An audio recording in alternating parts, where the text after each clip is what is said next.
Halo, sahabat dan kerabat di mana saja Anda berada. Salam damai, salam sehat.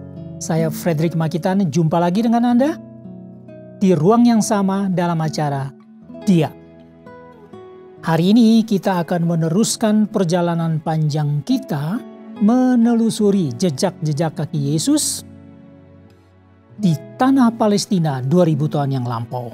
Dan kita akan berjalan dari peristiwa ke peristiwa mengikuti apa yang dilaporkan oleh keempat penulis kitab Injil. Dan pada hari ini kita sampai pada satu peristiwa yang terjadi di Galilea, di tepi Danau Galilea atau yang juga disebut Danau Genesaret atau Danau Tiberias. Hal ini, kisah ini dilaporkan baik oleh Matius, Markus maupun Lukas dalam kitab-kitab Injil dalam Alkitab. Dan kisah ini adalah satu kisah tentang mujizat menjala ikan di Danau Galilea. Dan apa yang akan kita soroti yang juga merupakan satu tema diambil dari perkataan Yesus. Ada 2 kalimat perkataan Yesus yang saya rangkumkan dengan bunyi begini sesuai dengan kata-kata Yesus. Mari ikutlah aku dan kamu akan kujadikan penjala manusia. Fokusnya ini pada Markus pasal 1 ayat 17. Now, get your message. Nah, background story atau kisah ini adalah demikian. Jadi pada suatu pagi, Yesus berjalan-jalan di pesisir atau di pantai Danau Galilea. Pagi masih gelap, Yesus berjalan-jalan. Kemudian dia melihat ada 2 perahu. Nah, yang satunya dikisahkan adalah perahu Simon Petrus. Dia bersama saudaranya yang bernama Andreas. Yang satunya lagi perahu Yohanes dengan saudaranya, dia ada di situ bersama saudaranya Yakobus, juga bersama-sama dengan ayah mereka yang bernama Zebedius. Nah, pada saat itu ini terjadi di satu lokasi di tepi danau ini.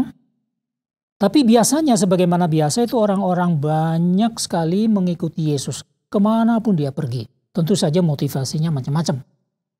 Nah, mereka yang pasti mereka ingin mendengarkan apa saja kata Yesus.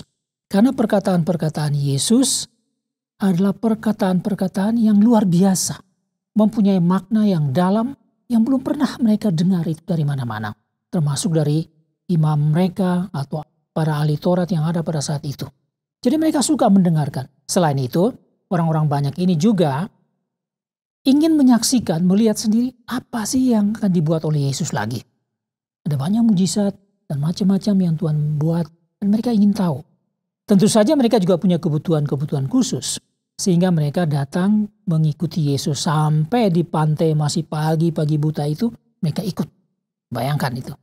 Tapi apa yang terjadi kemudian? Yesus naik ke perahu Simon Petrus. Yesus memang sudah kenal Simon Petrus dengan saudaranya Andreas, Yohanes dan saudaranya Yakobus. Itu mungkin sekitar 1 tahun yang lalu waktu masih di Sungai Yordan. Itu sudah pertama kali Yesus bertemu dengan mereka. Setelah Yesus 40 hari di padang gurun. Nah, jadi ini orang yang bukan baru pertama ketemu dengan Yesus. Mereka berempat ini. Nah, Yesus langsung naik ke atas perahu Simon Petrus. Disitulah Yesus berkhotbah, berbicara kepada orang banyak yang sedang berdiri di pantai itu. Jadi Yesus minta Simon Petrus coba dorong perahunya tuh sedikit ke air supaya tidak kandas di tepi itu. Nah, disitulah Yesus berdiri dan berkhotbah dan berbicara banyak kepada orang banyak ini. Tapi memang tidak dilaporkan apa saja isi atau konten dari khotbah Yesus pada pagi itu. Nah, setelah itu selesai, Yesus menyuruh Simon Petrus dan teman-temannya ini, saudaranya dan kawan-kawan mereka ini, sekarang kalian coba bawa perahu ini ke air yang sedikit lebih dalam. Bawa ke sana untuk menjala ikan. Nah, Petrus spontan saja ini orang nih. Dia kan selalu responsif. Tuhan, Supaya Tuhan tahu ya, ini sudah 1 malam, semalam-malaman kami menjala, tidak dapat apa-apa. Ya tapi okelah, kami ragu Tuhan. Tapi okelah, karena Tuhan menyuruh, kami ikut saja. Sudahlah, mereka mendorong perahu ke tengah sedikit di air yang dalam dan mereka menebar jala di situ. Ternyata apa yang terjadi? Mereka menarik jalanya, ikan besar-besar banyak, penuh jala itu, sehingga mereka harus saling minta bantuan bagaimana kita sama-sama tarik jala ini. Katanya di situ sampai jala ini hampir sobek. Ya begitu keadaannya. Nah, setelah itu Yesus berkata kepada murid-murid ini, mereka 4 orang ini. Apa yang Yesus katakan di situ? Marilah, ikutlah aku. Kamu akan kujadikan penjala manusia. Nah, si Simon Petrus ini sendiri, dia begitu kagum akan mujizat yang terjadi. Sehingga dia langsung tersungkur di depan Yesus. Dia minta supaya Yesus, Tuhan pergilah. Tuhan pergilah, aku tidak layak. Aku tidak layak untuk ada di depan Tuhan seperti ini. Tapi ya dia katakan, Tuhan pergilah. Pergi daripada aku karena aku ini seorang berdosa. Dia katakan begitu. Tapi apa yang dikatakan Yesus? Lagi-lagi Yesus katakan, jangan takut Petrus, jangan takut.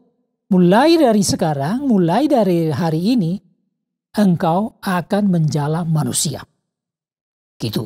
Jadi Yesus berkata kepada mereka semua, mari ikutlah aku akan menjadikan kamu penjala manusia. Dan secara khusus kepada Petrus, Tuhan katakan jangan takut, mulai hari ini, mulai sekarang ini juga, engkau akan menjala manusia. Nah 2 hal inilah, 2 kalimat ini yang akan menjadi perenungan kita.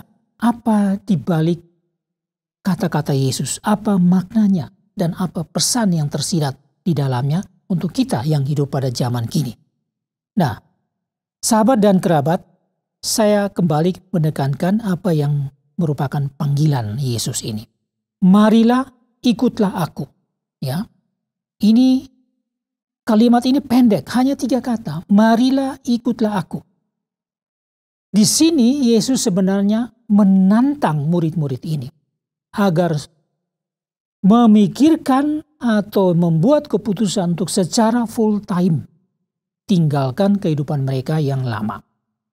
Kehidupan sebagai nelayan. Jadi marilah, Tuhan mau mengambil mereka keluar dari kehidupan mereka itu, keluar dari kehidupan sebagai nelayan pada saat itu, ya, supaya secara full time, secara penuh datang mengikuti Yesus. Entahlah apa yang akan dibuat. Kemudian dengan kata-kata marilah, ikutlah aku ini juga, Yesus memberikan kepada mereka satu kesempatan untuk membuat satu keputusan besar di dalam hidup mereka.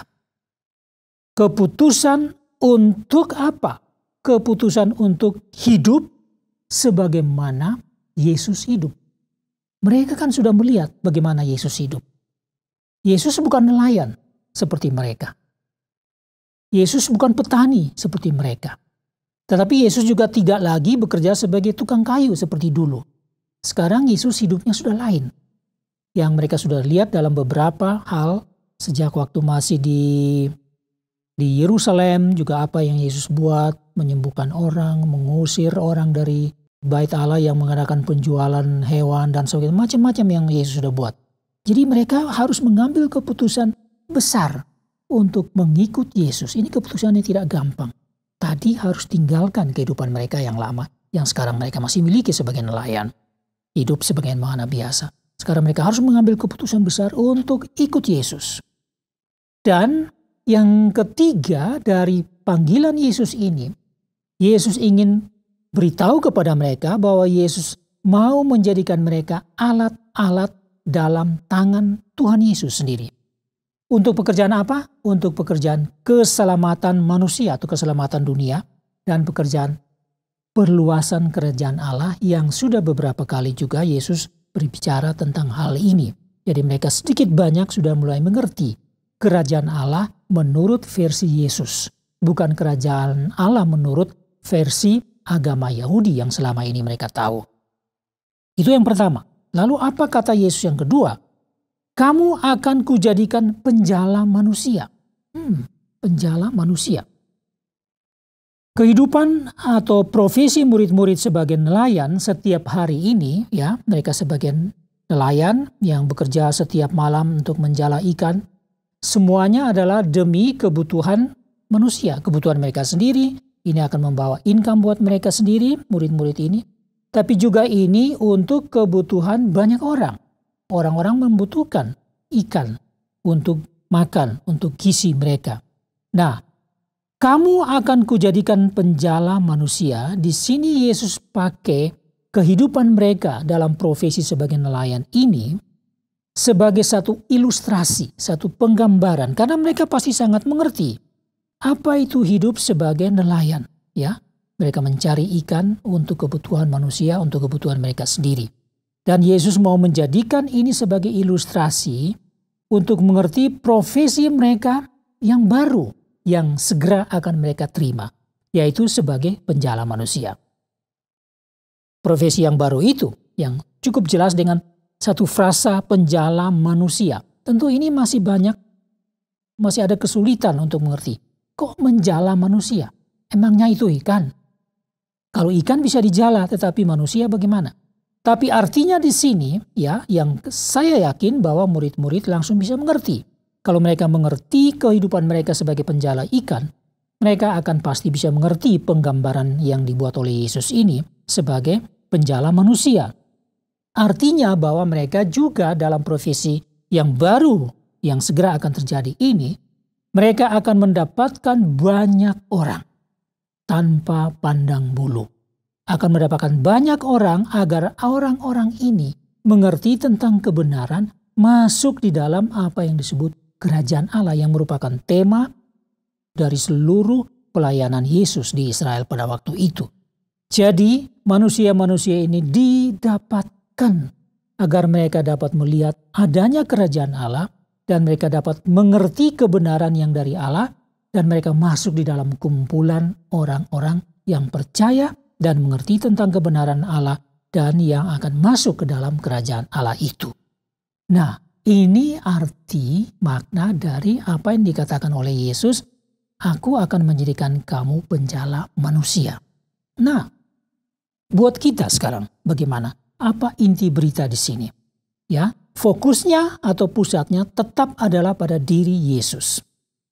Jadi bagi kita inti berita ini adalah pertama, hal mengikut Yesus seperti panggilan Yesus kepada murid-murid ini.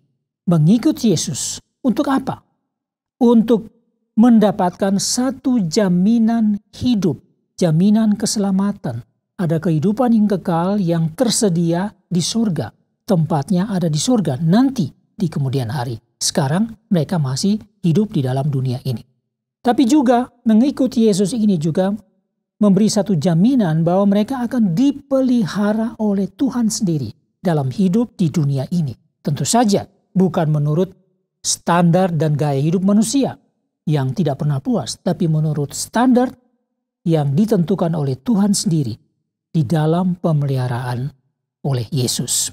Yang kedua, bahwa mengikuti Yesus juga akan mendapatkan tantangan karena pekerjaan bagaimana membawa kebenaran itu dan membawa orang masuk dalam kerajaan Allah bukan pekerjaan tanpa tantangan. Ini harus dipahami oleh murid-muridnya sendiri. Tidak ada janji kepada mereka, kamu akan beres-beres saja. Kamu akan selamanya baik-baik, akan penuh berkat dan macam-macam. Tidak. Tapi mereka harus siap menghadapi tantangan kalau Yesus memanggil mereka dan mereka mengambil keputusan untuk mengikut Yesus. Bisa saja yang terjadi dalam hidup mereka adalah kehilangan apa yang mereka miliki. Nah, ini sudah mulai nih bahwa mereka punya penghasilan sebagai nelayan akan pertama-tama hilang. Jadi apa yang mereka miliki, apa yang mereka cintai, apa yang mereka sukai di dunia ini bisa saja hilang. Ini adalah salah satu tantangan bagi orang yang telah mengambil keputusan untuk mengikut Yesus. Juga ada kemungkinan penderitaan. Itu bukan hal yang mustahil.